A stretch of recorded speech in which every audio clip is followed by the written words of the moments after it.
Olá, tudo bem? Então vamos continuar a nossa aula sobre modelos atômicos moderno.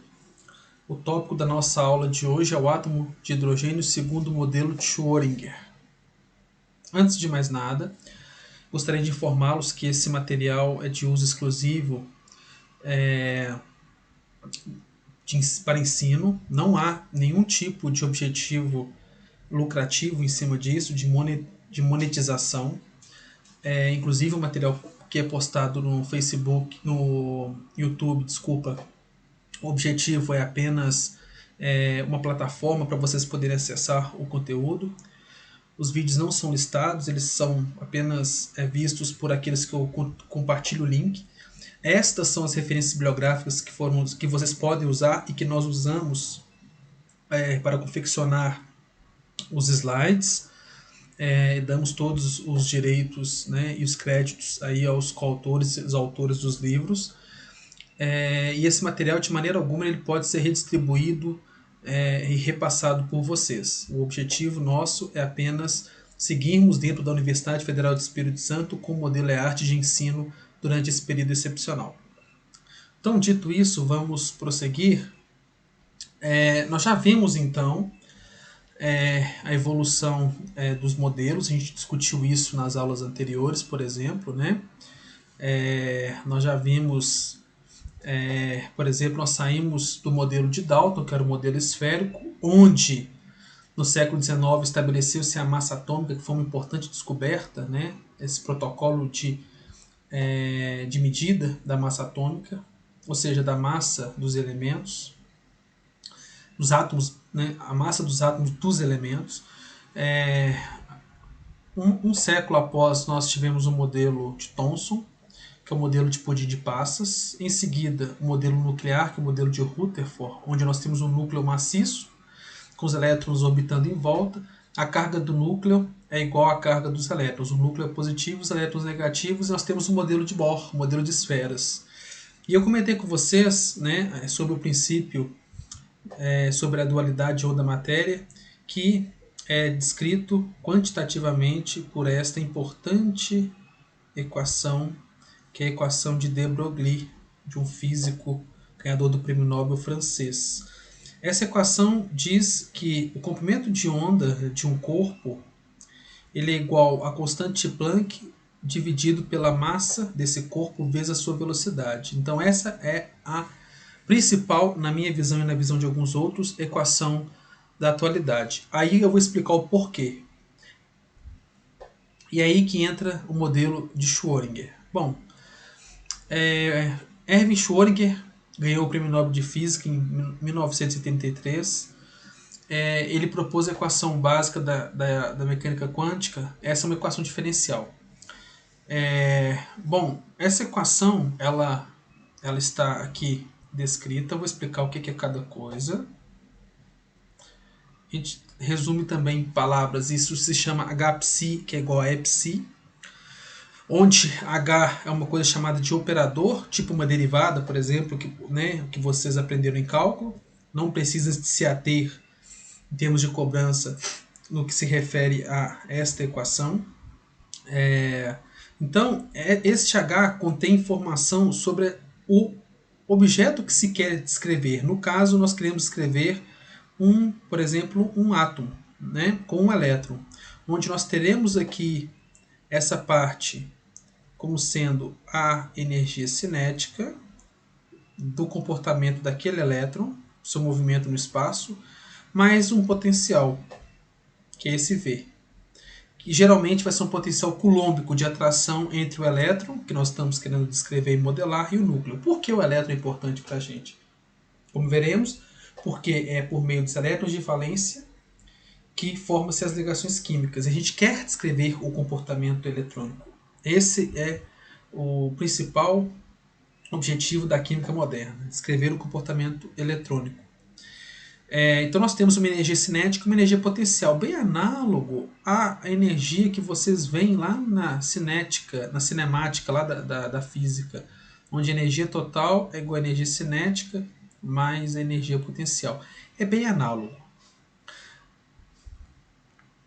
Então, como eu comentei, né, V vai ser o potencial coulombico, onde Z é a carga, é o número atômico, né, do átomo, como o nome já indica.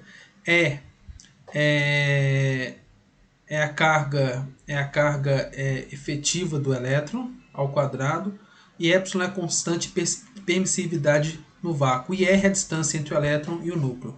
Esse é o potencial de Coulomb para um elétron preso a um núcleo eletrostaticamente.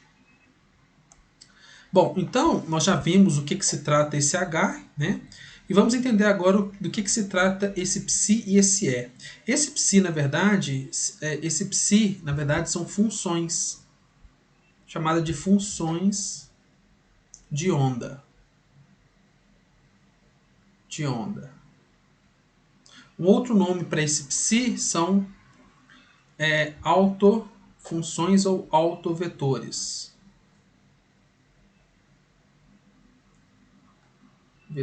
Autovetores. E o epsilon, tá? Epsilon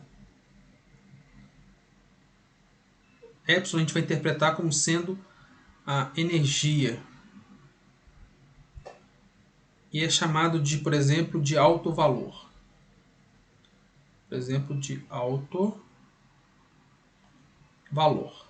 É um número, ou um conjunto de números, tá? Ou é. Então, o que acontece? Essa é uma equação importante porque ela é uma equação diferencial. Ela é uma equação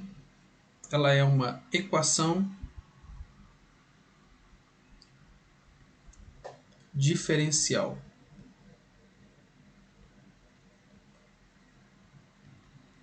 Talvez vocês não tenham visto isso no curso, mas não importa, eu vou explicar para vocês.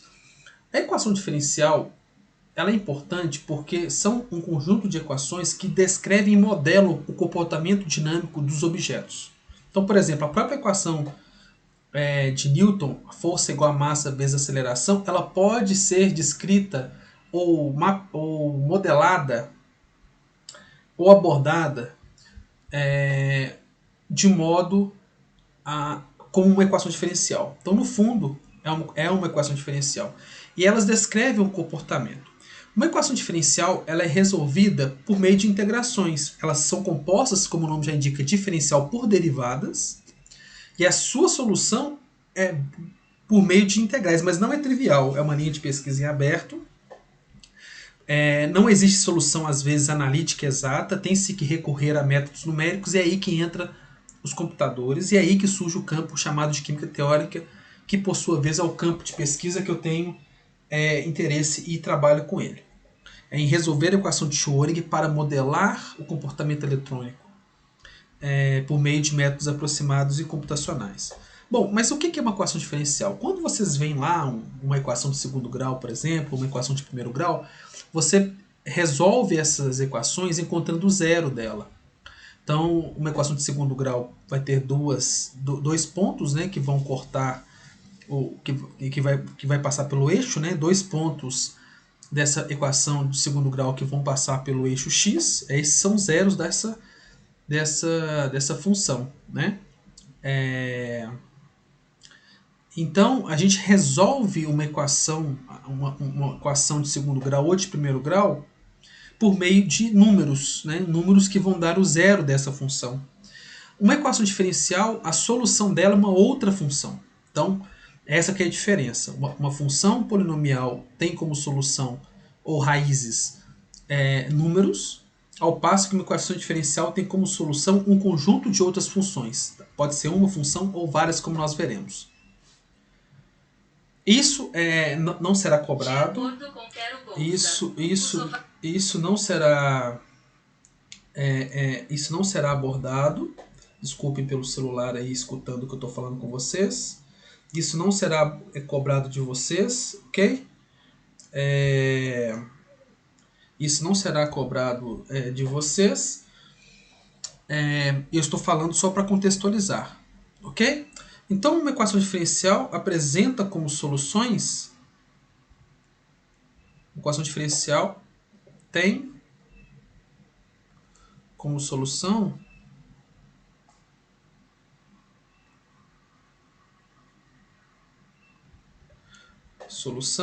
funções.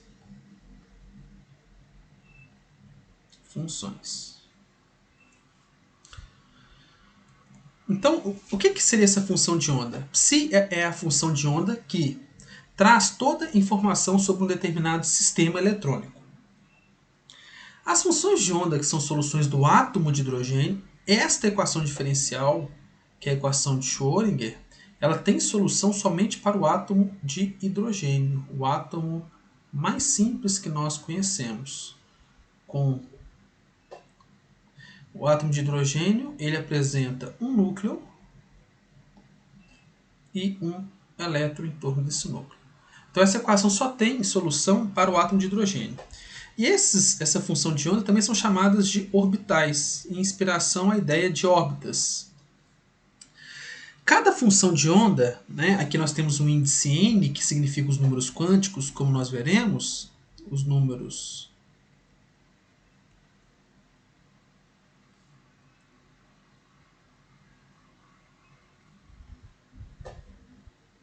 Então cada função dessa está associada a um valor permitido de uma certa energia. Então, para certo psi de n, isso vai ser uma função, que é uma solução daquela equação de Schrödinger, nós vamos ter atrelado a ela, né, uma certa energia n.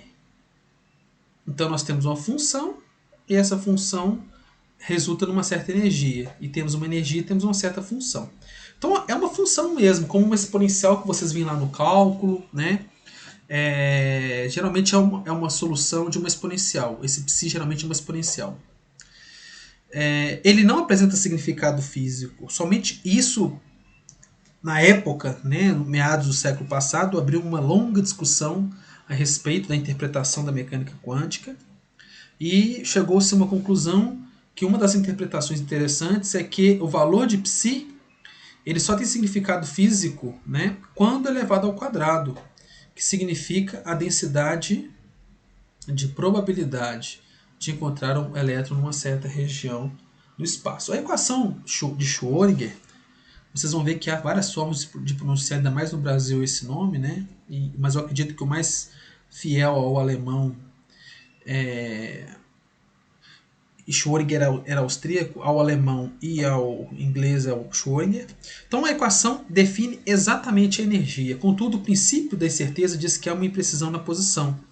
Assim, somente a probabilidade de o elétron ser encontrado pode ser definido. Não tem como a gente definir a posição exata de um elétron. É isso que significa.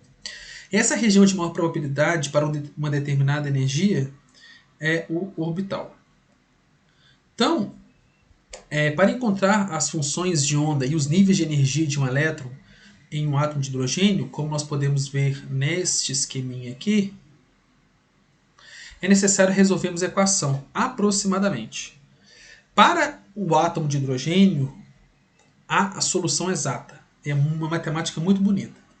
O potencial usado para escrever o átomo de hidrogênio é o potencial de Coulomb, que eu já comentei com vocês. Vocês viram lá na eletrostática, na física.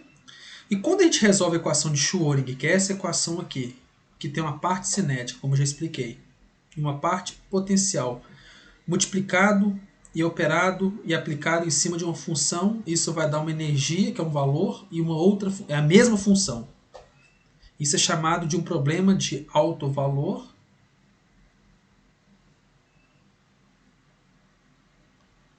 e alto vetor. É uma área chamada de álgebra. Álgebra linear. Onde o alto valor é um número e o alto vetor é a função que quando operado, essas derivadas vai resultar no alto valor. Dito isso, então, a solução desse alto valor, essas energias, ela é dada por esta equação. Ok? Onde R é a constante de Rydberg. Então, essa equação aqui, em elétron-volt, é V. É uma unidade de energia, significa energia, uma unidade de energia, né? Como quilocal por mol, joule. E em elétron volt, essa equação se dá desta maneira. Ok? Então, vamos entender esta equação. Quando essa equação apresenta um valor de n, por exemplo, esses aqui são os valores de n, aqui na direita, tá? N. Quando n ele é igual a 1, nós temos que a energia, aqui é a energia, tá? Aqui é n e aqui é o valor da energia. A energia vai ser menos HR. Quando n for igual a 2, como vocês podem ver aqui na direita, a energia, então essa aqui seria a energia 1. Esta daqui seria a energia 2. Esta a energia 3. E assim por diante. E ela vai tendendo a zero. Então, quanto maior for o valor de n, né, mais próxima essa energia se aproxima de zero. Mas ela nunca chega ao zero. Se a gente pensar fisicamente, aqui nesse zero seria, por exemplo, o núcleo. Então, seria um próton aqui. Né? O átomo de hidrogênio contém um próton e um elétron em torno. Então, uma interpretação interessante deixa eu pensar. Não, eu acho que está errado. Ignorem, por gentileza, essa questão do núcleo aqui, tá? Ignorem, por favor. Eu errei. Esqueçam.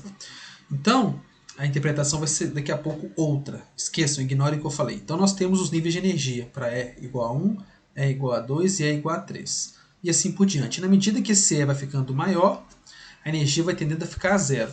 Quando a energia tende a ser próxima de zero, isso significa que o elétron está desligado do núcleo. Quer dizer que o elétron foi ionizado.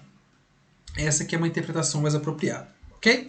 Então, o objetivo nosso é calcular diferenças. Então, por exemplo, se eu tenho essa energia aqui, é N, que é igual a menos 13,06 elétron-volt dividido por N ao quadrado, onde N é o número quântico principal. Então, quando eu faço a diferença entre as duas, né, eu vou ter esta equação aqui, tá? Onde esse aqui é o nível, é um número quântico final, número quântico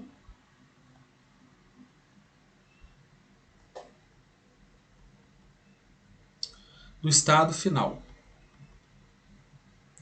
E este daqui é o número quântico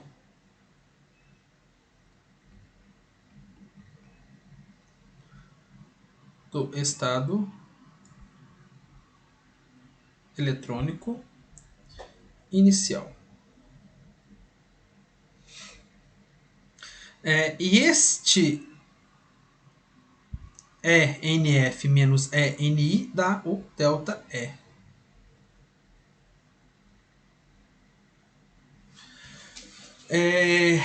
Em que, inclusive, aquela equação que nós vimos, inclusive nós resolvemos um exercício lá no modelo de Bohr. Né?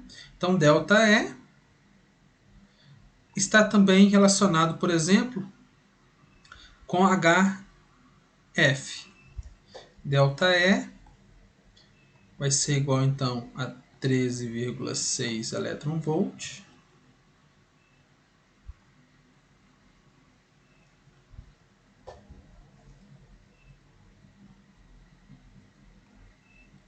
Estas duas equações serão importantíssimas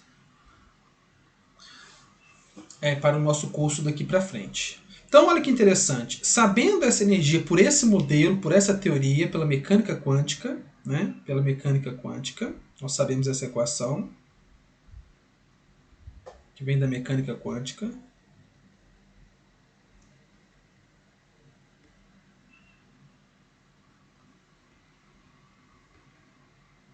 Nós podemos obter energia. Obtendo energia, nós obtemos a frequência. E obtendo a frequência, a gente obtém, com a frequência, a gente obtém um comprimento de onda.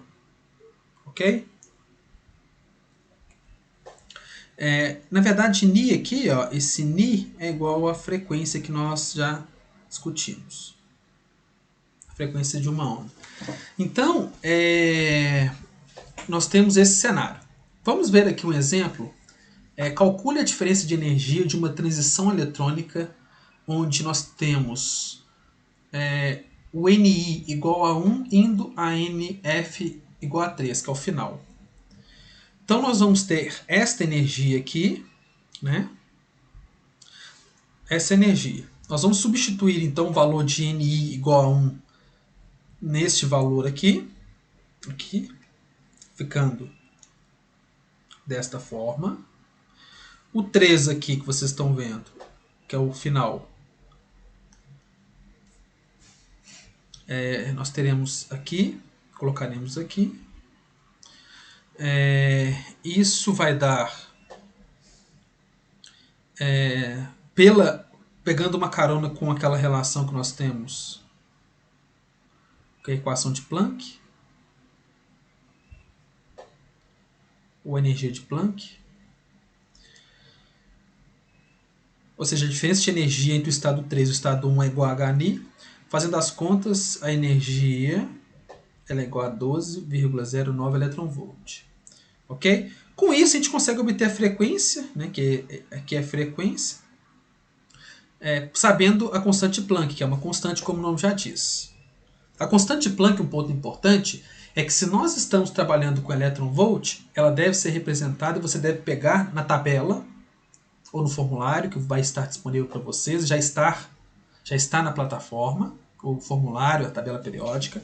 Então a constante de Planck ela tem as unidades referente à energia. Então, por exemplo, se nós estamos trabalhando com eletronvolt, né, a constante de Planck deve ser em eletronvolt. Se nós estamos trabalhando com quilojoule, por exemplo, a constante de Planck deve ser em quilojoule. E assim por diante.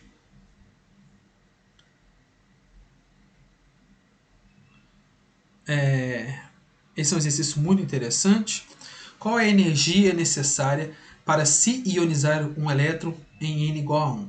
Só que antes de nós irmos para o próximo exercício ou exemplo, vamos interpretar o que está acontecendo aqui. Isso é uma coisa interessante porque até agora, apesar de já termos a solução da equação de Schrödinger, essa energia que nós discutimos e que está aqui, ela simplesmente é a energia de Bohr, do átomo de Bohr. É a mesma coisa.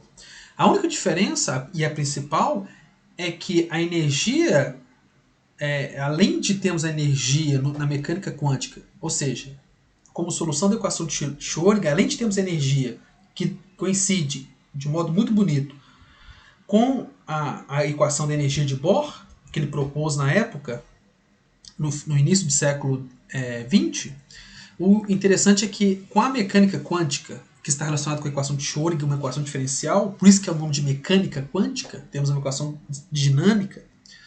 E o interessante é que no caso da mecânica quântica nós temos, além da energia, que é o que eu quero dizer, enrolei tanto para falar, além da energia nós temos a função, que é um orbital, que vai descrever o comportamento do elétron, que é a sua dinâmica em torno de um núcleo atômico.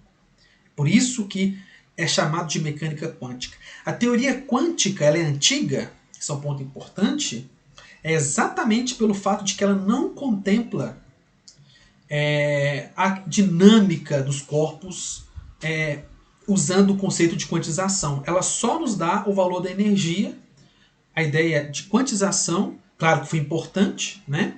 Mas a mecânica quântica vem com um arcabouço matemático, uma modelagem matemática sofisticada para descrever a posição e a dinâmica, ou seja, o comportamento temporal no espaço de partículas subatômicas. É por isso que nós temos a mecânica quântica, que é a teoria quântica moderna, e temos a teoria quântica antiga, que é a ideia do modelo de Bohr, do efeito fotoelétrico e principalmente do efeito de Planck, baseado na catástrofe do ultravioleta. Então vamos ver aqui, que interessante, né, a interpretação. Até então fazendo uma ponte com o modelo de Bohr, vamos imaginar ainda esse átomo como sendo um modelo de Bohr. Então nós temos aqui um núcleo, que é o próton. Nós teremos as nossas camadas. Camada 1, camada 2, camada 3, camada 4 e assim por diante. Então N vai ser igual 1, N vai ser igual a 2, N vai ser igual a 3, N vai ser igual a 4, N vai ser igual a 5. Então, o elétron, no seu estado fundamental, ele se encontra aqui, ó. Quando a gente quer excitá-lo para o nível igual a 3, ele vai sair daqui e vir para cá, e vai precisar de absorver, como nós explicamos no exercício da nossa aula 1, que está já disponível na plataforma. Isso é um processo de absorção, então ele vai precisar de absorver uma certa energia, que é computada por esta equação, que a gente sabe que é 12,09 elétron-volt, e pela relação, a gente consegue encontrar, sabendo a energia, sabendo o constante Planck, a gente sabe a frequência. Sabendo a frequência, a gente sabe a radiação e a região do espectro eletromagnético que nós precisamos jogar em cima desse átomo para fazer o elétron ser excitado. Se chama excitação eletrônica, daqui até aqui. Ok? Só que, olha só, se nós fizermos esse processo, nós teremos uma certa energia. Quanto mais longe nós saltarmos,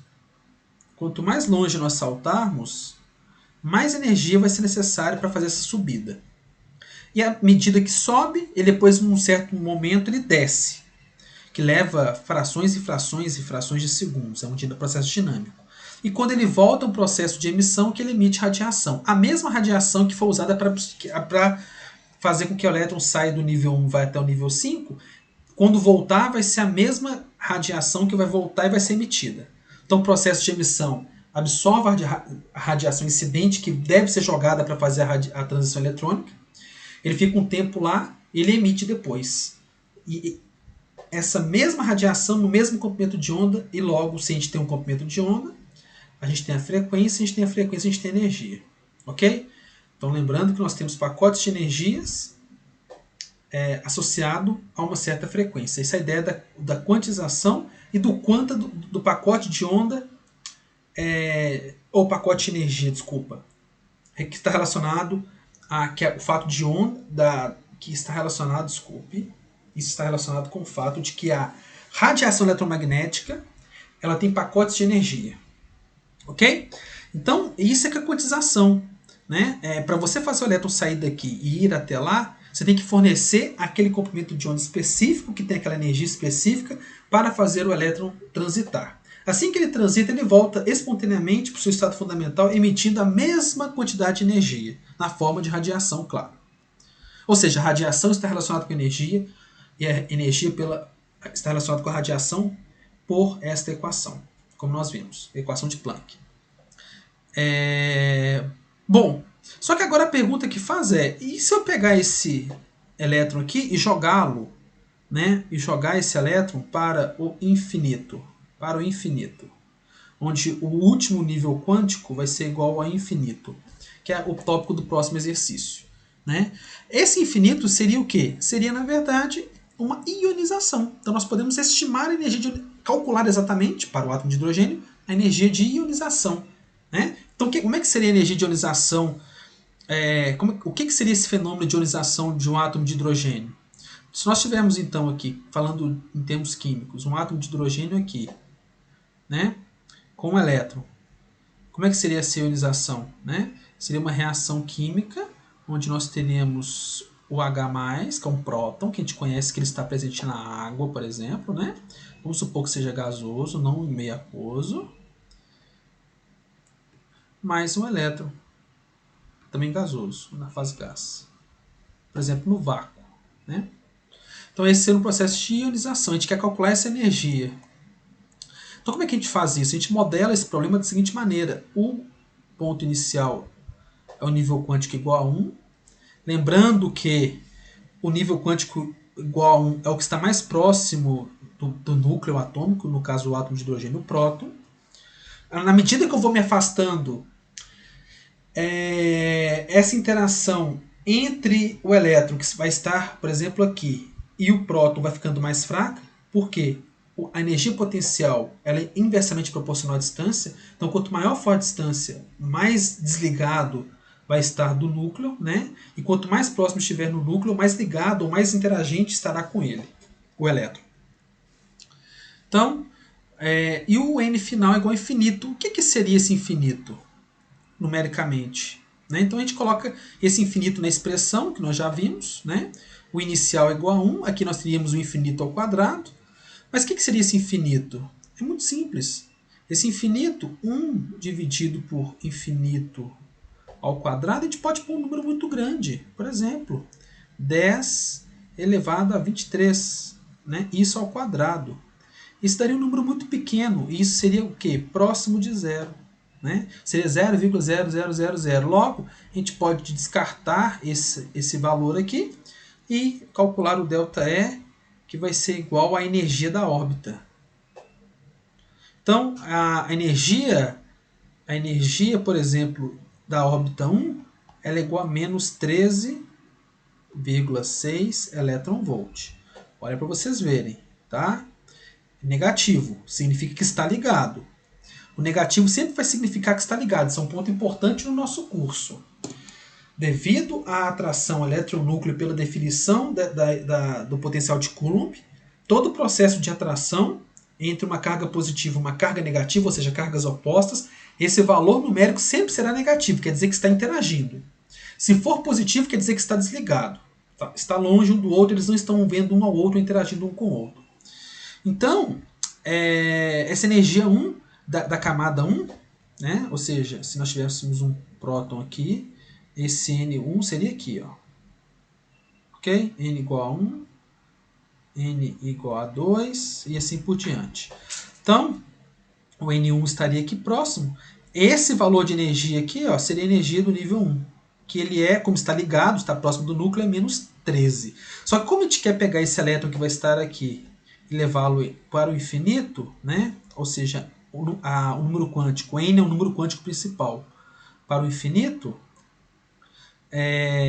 então isso significa que o valor da nossa energia é 13,6 elétron-volt. Então, essa energia de ionização para essa reação química, por exemplo, de ionização de um átomo de hidrogênio é 13,6 elétron-volt. Veja o sinal positivo. Quer dizer que o elétron está desligado. Desligado. Ok? Então, essa aqui é a interpretação. Então, dito tudo isso, né, nós iremos agora, e visto e definido a energia, iremos agora para a parte que até então nós não conhecíamos, além do modelo de Bohr. Nós vamos para a parte das funções.